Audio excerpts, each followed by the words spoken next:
know who is not one of my guests tonight? That's Texas State Representative James Talarico. He was supposed to be here, but we were told in no uncertain terms by our network's lawyers, who called us directly, that we could not have him on the broadcast. Then I was told in some uncertain terms that not only could I not have him on, I could not mention me not having him on. And because my network clearly doesn't want us to talk about this, let's talk about this.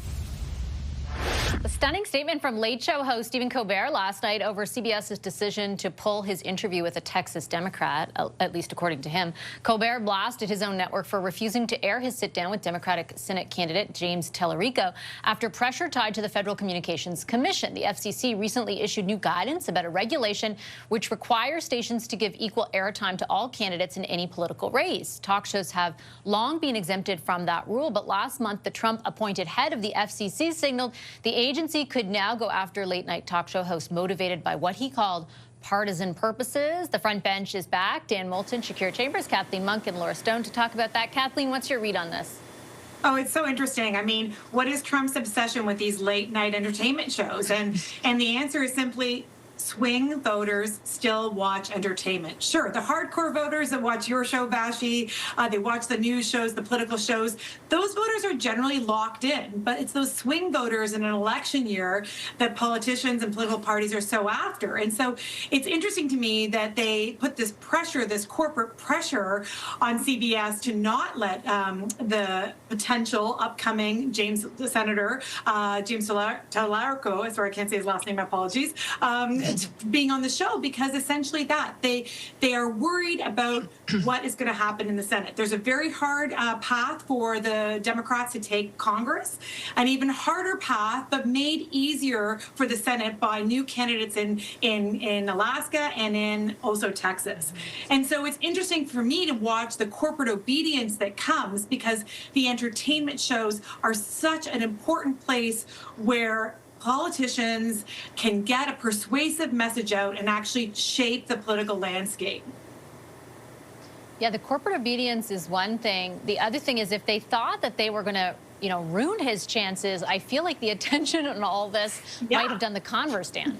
Yeah, absolutely. I mean, I think at what point are we going to start seeing media conglomerates and other parts of civil society start pushing back on some of this? Because, this is not going to be the end of it. The Trump administration is going to continue to weaponize all the instruments of the state that it can to try and interfere in the midterm elections. They're not just signaling this here, they're saying it publicly and consistently, that they intend to use all the voter suppression tactics they can and all of the instruments of the state that they have at their disposal to try and reduce the number of people who are able to cast ballots for the opposing side in the upcoming election. They're making no secret of it. And, this is a worrying trend in American politics. I think Canadian viewers are consistently seeing more and more evidence of it south of the border. And I think, moments like these, we're all very grateful to be Canadian.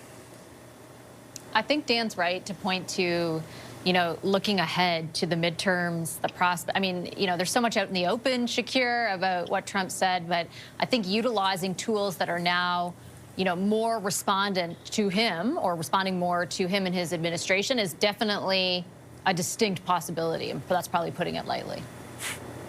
Yeah, I think that's true. And I think he's not being quiet about it, whether it was the gerrymandering stuff earlier this year, whether we're seeing right now with, kind of censoring kind of the political views or opponents he doesn't want to have on platforms. He's not hiding his intentions here. And I think that is what's deeply concerning.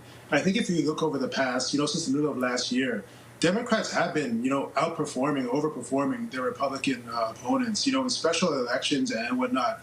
They're really increasing their vote share in ridings and states, in districts where, Trump won in 2024, for example. I believe Louisiana is one of them. You're seeing Democrats flip those votes and winning by double-digit margins as well. So if I was a Trump administration, I'd be concerned as well.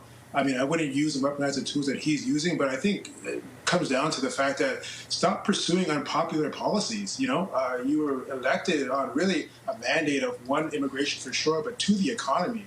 and the economy in the U.S. is not doing so well. So I think, if Donald Trump and his team want to correct what's going on here, it's a very simple thing of stop pursuing unpopular policies and start doing things that voters actually want you to do moving forward. Or there's going to be, a price to pay come the midterms. And I think connecting it to the Canadian context, that might bode well for us as we pursue, our coups and our negotiations. A weaker president is probably better for Canada. It sounds, Laura, logical. It sounds like it makes sense. Stop doing unpopular policies that negatively impact people. But my sense is Trump would way rather lean on the FCC than he would say, I'm rolling back tariffs. Yeah, I mean, there's an unhinged quality to all this, right? I mean, I agree with my fellow panelists that he might be thinking ahead to the political repercussions of having this person on, but it also just speaks to his character, right? He's so sensitive and arrogant that he worries about someone saying a negative thing about him on television. I think that kind of just speaks to the base elements of who Trump is. And so, yes, there's political consequences from all of this, maybe that they're trying to stimmy, but I think it also just speaks to, he doesn't want anyone to be mean to him on TV, and he's going to pursue every avenue in order to prevent that. But I mean, nothing drives more eyeballs than to something by saying that you can't watch it, right? And it was brilliant of Colbert to do that. Of course, he's leaving his post in a couple of months, so I guess he has nothing left to lose. But I think clearly this had the opposite effect than what the Trump administration had intended. Okay, I'll leave it there. Thanks, guys. Appreciate the discussion. As always, our front bench, Dan Moulton, Shakir Chambers, Kathleen Monk, and Laura Stone.